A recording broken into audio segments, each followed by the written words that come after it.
Oi, pessoal!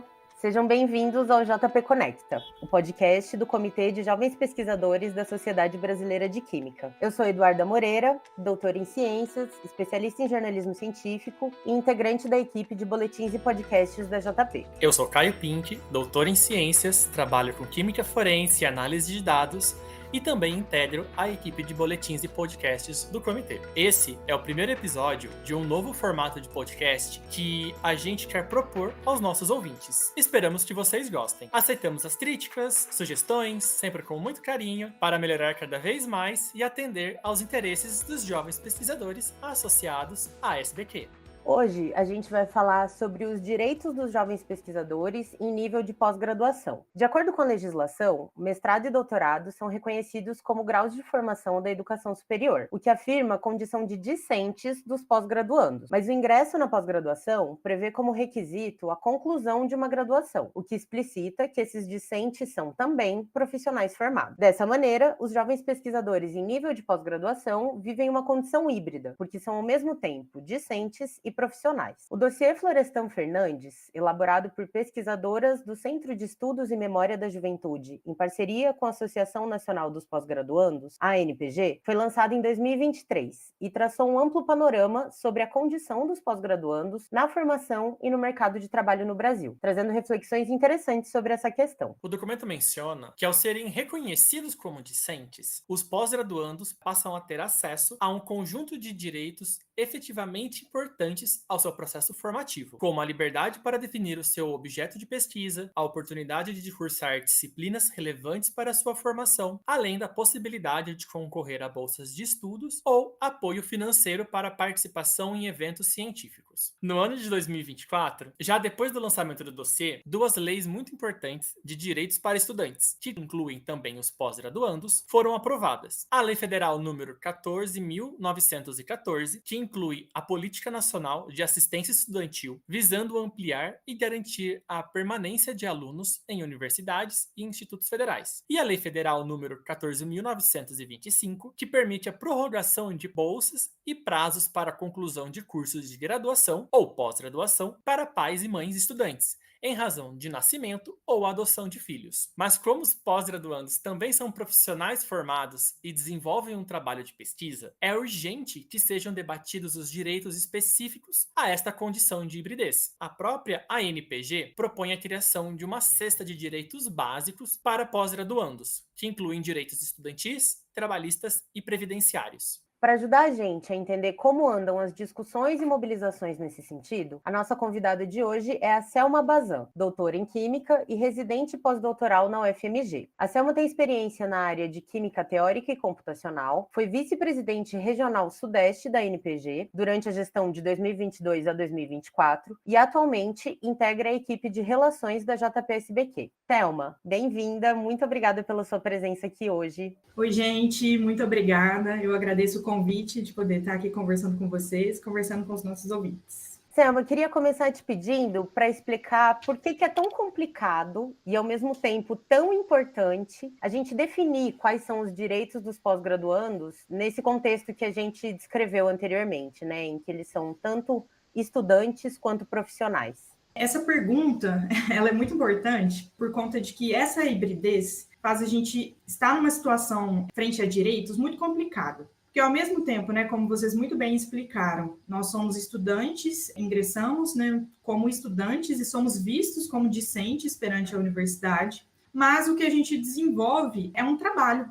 O nosso projeto de pesquisa, a nossa área, é um trabalho. O trabalho que a gente vai fazer dentro dos laboratórios é um trabalho laboral. Por esse motivo, é importante que a gente consiga entender esse lugar do pós-graduando. Porque, atualmente, nós estamos no cenário de não ser nem estudantes e nem trabalhadores quando olhamos para direitos. Porque os direitos que quem faz graduação tem, acaba que quem faz pós-graduação dificilmente tem, porque depende de verbas e não temos nenhum direito trabalhista e nem previdenciário. Então, esse lugar nosso, no mercado de trabalho mesmo, se pensarmos dessa forma, é muito complexo. E, ao mesmo tempo que a gente não pode abrir mão da nossa parte de formação, do nosso processo formativo de fazer mestrado e doutorado, nós também não podemos abrir mão de chamar de trabalho aquilo que a gente desenvolve no laboratório.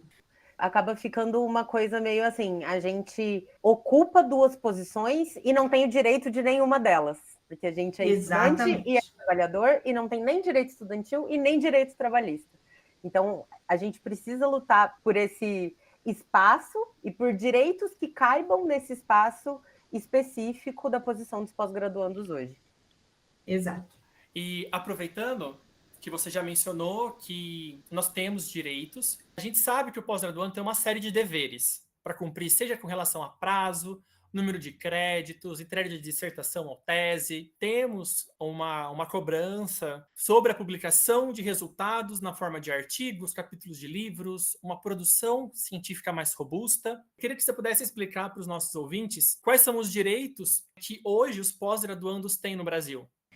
Como você mencionou, a nossa lista de deveres é imensa, mas a nossa lista de direitos não tanto assim. Bom, de forma bem simplificada, os principais direitos dos pós-graduandos hoje é ter direito à meia entrada, então isso é garantido em todos os lugares em que é aceito meia entrada pela lei, né? Os pós-graduandos estão inclusos nisso. A gente tem direito a ter um orientador. Talvez isso seja muito óbvio para quem está nos ouvindo, mas, na verdade, eu já presenciei alguns casos, né, enquanto eu estava na NPG, de pessoas que, por algum motivo, não tinha um orientador, mas o programa ele é obrigado a te designar um orientador. Então, isso é um direito por lei. A gente também tem o direito de frequentar disciplinas, ninguém pode nos proibir disso, a gente matricula e vai frequentar disciplinas.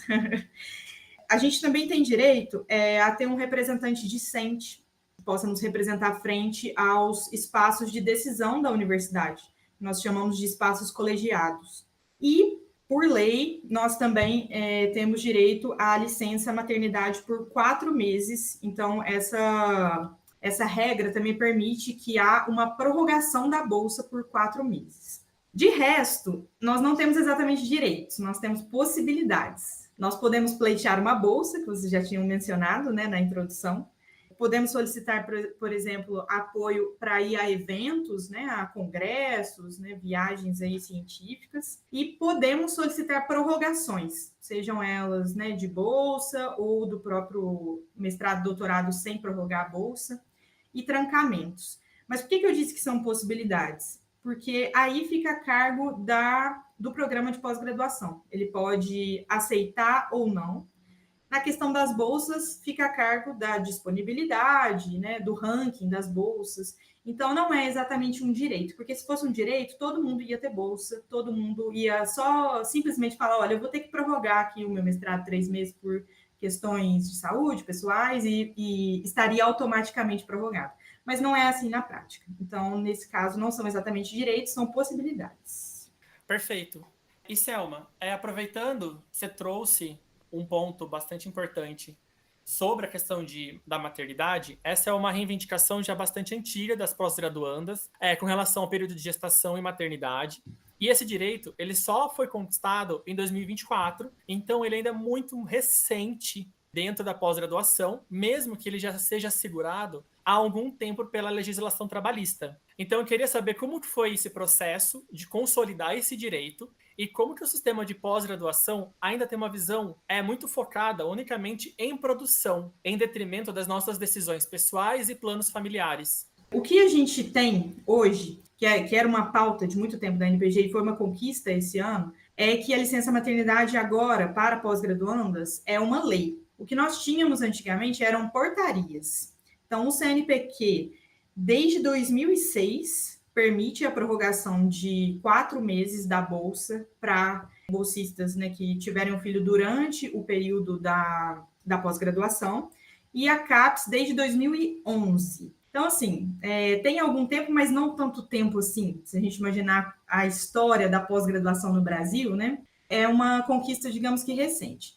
Mas, mais recente ainda, é que isso virou lei federal. Antes disso virar lei, como portaria, né, isso podia cair a qualquer instante. Tudo que é uma portaria hoje no Brasil pode simplesmente parar de valer amanhã. Apenas depende dos presidentes, né, de CNPq e CAPES não querer mais essa regra e essa portaria cai. Agora, com a lei federal, não. Isso está realmente garantido. Então, agora, finalmente, a gente tem isso garantido por lei federal. E você pode falar mais um pouquinho sobre como é a tramitação, assim, de uma mobilização da NPG até isso virar uma lei especificamente? Não é simples o processo, mas, na verdade, ele é um processo que precisa de muita articulação. Precisa de articulação em cada uma das universidades, até uma articulação no Congresso mesmo. Então, tudo que foi luta, e é atualmente luta da NPG, a gente costuma dizer que começa pelas bases. A gente tem que começar com a vontade dos próprios pós-graduandos de querer mudar a forma como as coisas são feitas hoje. Seja de reajuste de bolsa, seja de um novo direito para pós-graduação, tudo precisa começar pela base. E nesse sentido, é muito importante as associações de pós-graduandos, que são locais, né? Que existe em cada universidade, não são todas, mas quase todas têm aí uma associação de pós-graduandos. A partir disso, essa articulação começa a tomar corpo nacional, conforme a gente tem uma mobilização local, e com isso é possível pautar isso em Brasília. Eu disse que é um processo que depende, né, das bases, porque se a gente simplesmente for lá para Brasília, bater na porta de um deputado e falar que a gente quer uma regra dessa forma, isso simplesmente é ignorado. A gente não vai ser maltratado, claro, eles vão receber a gente muito bem, vão oferecer café, vão nos ouvir e vai ficar por isso mesmo. Então, essas articulações, elas precisam ter esse alcance exatamente para mostrar a importância dessa pauta, para mostrar a importância daquilo que a gente está lutando, né? E atualmente, ainda falando das mobilizações, né? Acho que as principais pautas da NPG, daquela cesta de direitos que a gente mencionou no início, são em relação a direitos previdenciários e o reajuste anual das bolsas, né? Que a gente teve o reajuste recentemente, depois de 10 anos sem reajuste. Então, a NPG luta para que seja instituído o reajuste anual das bolsas. Como está a tramitação desses projetos de lei? Eles já são projetos de lei? Isso já está em discussão? A gente consegue ter uma previsão de quando isso vai ser debatido, votado, enfim, de quando a gente consegue ter uma resposta em relação a isso? Em relação aos reajustes anuais, tudo fica em cima de orçamento. Se a gente não tiver orçamento, é impossível falar de reajuste anual das bolsas. Inclusive, a gente está num cenário de que as bolsas no exterior ainda não foram reajustadas, né?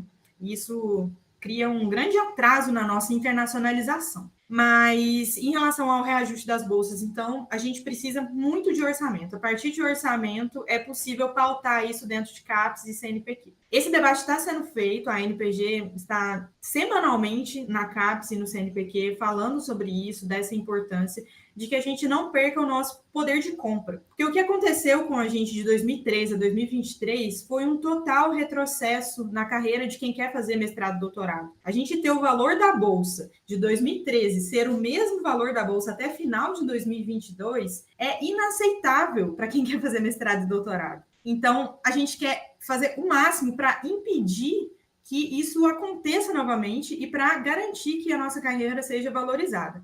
E para isso, eu até cito uma campanha atual da NPG, que é Sobreviver Não Basta, reajuste anual já, e convido todo mundo que estiver ouvindo de poder conhecer essa campanha e assinar esse abaixo-assinado. Esses abaixos-assinados dão muita força para a NPG lutar para isso em Brasília. Sempre tem uma entrega simbólica desses abaixos-assinados e, às vezes, são dezenas de centenas de milhares de assinaturas que dão força para essa pauta ir adiante, né? Agora, em relação aos direitos previdenciários, isso sim já virou um projeto de lei. Ele foi protocolado esse ano pela deputada federal Alice Portugal e ele já passou por algumas instâncias da Câmara de Deputados e atualmente ele está na Comissão de Previdência, Assistência Social, Infância, Adolescência e Família. Esse projeto de lei já tem uma relatora, que é a deputada Lídice da Mata, e a partir do instante em que ela fizer, né, o parecer dela, isso é pautado nessa comissão e vai para a próxima comissão.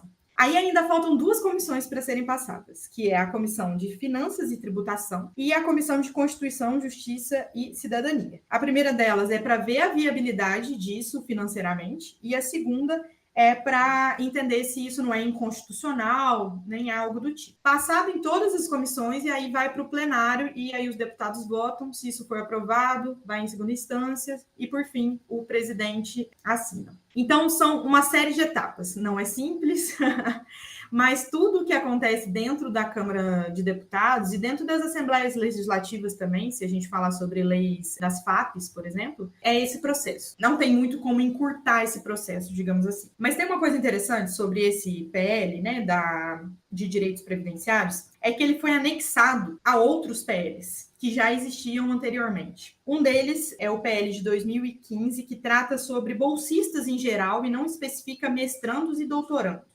Tudo bem, até aí eu acho que não tem nenhum retrocesso grande, mas esses dois PLs foi anexado a um terceiro, que é de 2013, que é o PL 6.894, que trata sobre os bolsistas de iniciação científica, para eles também serem contemplados pelo regime geral de previdência social. Na visão da NPG, esse terceiro, né, que é sobre os bolsistas de iniciação científica, pode talvez causar uma inconstitucionalidade. E por esse motivo, talvez, né, a gente perderia todo esse espaço de luta, né? Então, a NPG está no movimento de tentar desanexar isso que foi anexado, exatamente para conseguir fazer com que essa pauta específica de mestrandos e doutorandos seja passada. E, claro, a questão dos bolsistas de iniciação científica é importante de ser discutido, mas a NPG tem um entendimento de que essa discussão ela tem que ser separada exatamente para não criar esses trâmites jurídicos que podem ser problemáticos.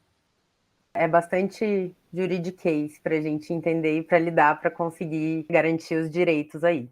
Você citou as FAPs em algum momento da sua fala e queria trazer uma questão que existe uma diferença significativa, né, especialmente no valor das bolsas, mas também nos direitos dos bolsistas, entre as fundações de amparo à pesquisa, que são as instituições financiadoras estaduais, e o governo federal, né, CAPES e CNPq, que são as entidades que pagam as bolsas a partir do governo federal. A FAPESP, por exemplo, que é aqui do estado de São Paulo, recentemente instituiu o benefício de ressarcimento da contribuição previdenciária, o INSS, para bolsistas de pós-doutorado. Qual que é o impacto dessa diferença para os pós-graduandos? Lógico que quem está fora, por exemplo, de São Paulo, nesse caso, não tem esse direito especificamente, mas como que isso impacta nessa luta por direitos ou até na motivação dos pós-graduandos para continuarem ou para as pessoas terem interesse em seguir essa carreira acadêmica? Como que isso impacta de forma geral?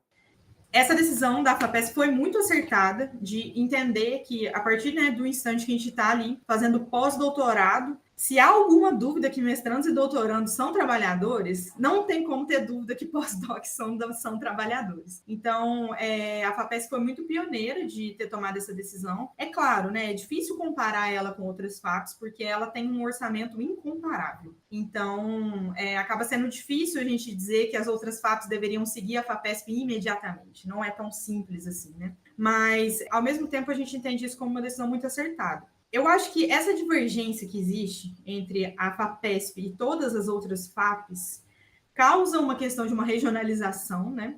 São Paulo é hoje o lugar onde tem o maior valor de bolsas, o maior número de bolsas, e aí, né, a gente tem aí também o Estado que toma essa primeira decisão de incluir os pós-docs na contribuição previdenciária. A gente diz isso porque existe um fenômeno que o pessoal vai para o Sudeste para poder estudar, porque ali estão concentradas o maior número de bolsas, maior valorizações, e isso acaba prejudicando um pouco o desenvolvimento científico de outros lugares do país que poderiam ter bolsas, que poderiam ter reajuste de bolsas, e que acaba que isso fica prejudicado. No entanto, né, essa iniciativa da FAPESP com certeza mostra uma direção, então é uma decisão acertada que eu entendo que vai ter esse impacto de outras FAPs seguirem, mesmo que não imediatamente, mas que pelo menos estudem, já que agora elas vão estar atrás. E, Selma, a partir do que a gente já veio discutindo, e com base também no que o dossiê apresentou, a gente tem que há um problema de investimento entre diferentes áreas do conhecimento. Isso é muito assimétrico. Áreas STEAM, de ciência e tecnologia, tem um investimento. A gente tem uma precarização muito grande de ciências humanas. Queria entender melhor como que esse desbalanço pode afetar a fixação dessas pessoas qualificadas no país. Realmente, esse desbalanço é, assim, imenso.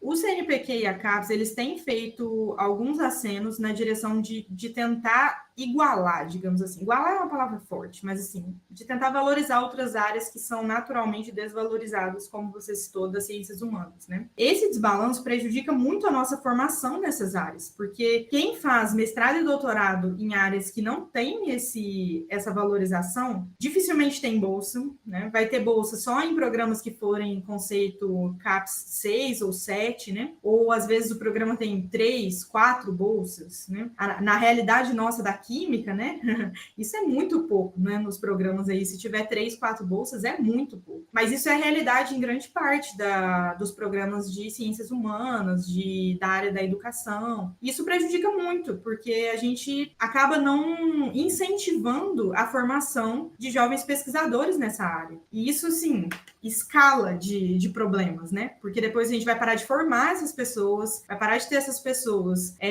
nas áreas de pesquisa do país, vai parar de ter essas pessoas dentro da universidade. Então, é um problema muito grande. E aí, nesse sentido, o CNPq, principalmente, tem feito esse aceno de tentar... Na verdade, eles não aumentaram o número de bolsas, mas eles redistribuíram as bolsas de áreas que tinham mais, né, no caso a nossa era uma delas, para áreas que têm menos. Inclusive, a Química sentiu um impacto. Aqui em Minas Gerais, que foi onde eu acompanhei durante o meu mandato da NPG, algumas universidades sentiram muito essa redivisão das bolsas. Mas a gente entende que isso faz parte. É claro, a gente quer que aumente o número de bolsas para ninguém sentir nada. Mas se é para sentir alguma coisa, já que a gente não tem essa possibilidade de orçamento nesse instante, a gente sabe que essas áreas que estão desvalorizadas há tantos anos e que foram, inclusive, muito atacadas nos últimos anos, é importante que a gente consiga valorizar. Com toda certeza, sim. É um processo coletivo, de forças coletivas em prol da pós-graduação. Por último, para a gente já ir para o desfecho do nosso episódio de hoje, eu queria também discutir um pouco mais de que forma que os pós-graduandos e jovens pesquisadores que estão nos ouvindo podem fortalecer a luta pelos seus direitos, como que eles podem realmente pôr a mão na massa e levantar a bandeira da pós-graduação e realmente não só lutar por novos, mas também conservar os que já foram adquiridos. Primeiro de tudo, é a Associação de Pós-Graduandos, gente. Várias universidades têm. Se não tiver, procura a ANPG, que a ANPG ajuda em todo o processo de fundação de uma associação de pós-graduando. E as associações, né, as APGs, elas são a ferramenta mais eficaz, digamos assim, de luta local desses direitos. Porque os representantes ali da pós-graduação, eles vão estar presentes nos colegiados, né? Então nos conselhos universitários das universidades, nos lugares onde as coisas são decididas dentro da universidade e que, portanto, pode viabilizar a garantia de direitos na universidade. Aí eu cito, por exemplo, a questão da assistência estudantil. A assistência estudantil, a gente teve uma conquista esse ano da pós-graduação ser incluída no Plano Nacional de Assistência Estudantil. Até ano passado não podia. Aí agora esse ano a gente pode. O que isso quer dizer? Que automaticamente todos os pós-graduandos agora têm acesso à moradia, à alimentação, né? Claro que não. Primeira coisa, que não existe orçamento suficiente para isso. Então, a gente precisa pautar o orçamento. Quem pauta o orçamento é quem está em Brasília. A ANPG faz esse papel, né, importante de nos representar frente aos deputados, à Câmara, ao Senado, e fazer esse debate do orçamento. Mas, localmente, o que nós podemos fazer é ver como que a nossa universidade pode viabilizar um desconto no restaurante universitário, pode viabilizar auxílio moradia. Tem gente que mora em cidades caríssimas, ganhando R$ 2.100 de mestrado, e não tem nenhum acesso a direito, a nenhum tipo de acesso à permanência, né? Então, nesse sentido, as associações de pós-graduandos estão lutando muito diretamente nesse sentido. Então, primeiro isso, né? Associações de pós-graduandos é um caminho certo aí de conseguir engajar nessas lutas. E a partir disso, algo muito importante também é acompanhar como que isso está acontecendo. Por exemplo, esse PL da deputada Alice Portugal, que é o PL 974 de 2024, se vocês digitarem no Google PL 974 de 2024, vocês vão achar a página da Câmara de Deputados em que vocês acompanham como que está essa tramitação. E a gente pode opinar, inclusive. Vocês podem votar. Eu estou de acordo com essa proposta. Eu não estou de acordo com essa proposta. A gente pode fazer isso para esse PL e para todos os outros PLs que estão tramitando na Câmara. Isso torna importante porque essas manifestações da sociedade são importantes para os deputados, eles tendem a dar mais atenção para pautas que têm apelo, por isso que a gente fala que é tão importante assinar os abaixo-assinados, né? Mas também para a gente estar inteirado do que está acontecendo, né? E no Estado, a gente tem as assembleias legislativas. E eu tive uma experiência muito boa com a Assembleia Legislativa aqui de Minas Gerais. Eu imagino que outros estados sejam semelhantes. Aqui a gente pauta muito a questão da FAPEMIG, né? Que é a FAP de Minas Gerais. Cada estado tem a sua FAP, e a gente pode debater sobre isso com os deputados estaduais. E eles costumam ser, inclusive, mais acessíveis. A gente consegue encontrar com eles, sentar com eles lá no gabinete, trazer uma demanda. Então, quem tiver organizado nas universidades com as APGs, escreve uma carta para o deputado, consegue umas assinaturas, entrega para o deputado pessoalmente, vai nas reuniões da Assembleia, que são reuniões que são abertas a público. Eu acho que isso é o que traz a gente para essa luta. Porque eu costumo dizer que alguém vai ter que lutar. A gente pode simplesmente sentar, esperar e abrir um dia o aplicativo no banco e ver as bolsas reajustadas, e um dia olhar lá no INSS e ver que a gente tem uma contribuição que a gente nem sabia. Isso pode demorar muito. Ou a gente pode colocar a mão na massa e lutar, porque nós somos agentes disso também. E a gente tem um papel muito importante nisso. Então, eu deixo esse recado aí para os pós-graduandos do nosso Brasil de poder engajar nessas pautas, seguirem a NPG e a JP em todas as redes sociais e acompanhar essas lutas políticas nossas aí. Perfeito, Selma, obrigada, inspirador. A gente vai deixar na descrição do episódio tanto o link da tramitação do PL quanto o link do abaixo-assinado para todo mundo ter acesso fácil, para todo mundo se mobilizar e todo mundo participar.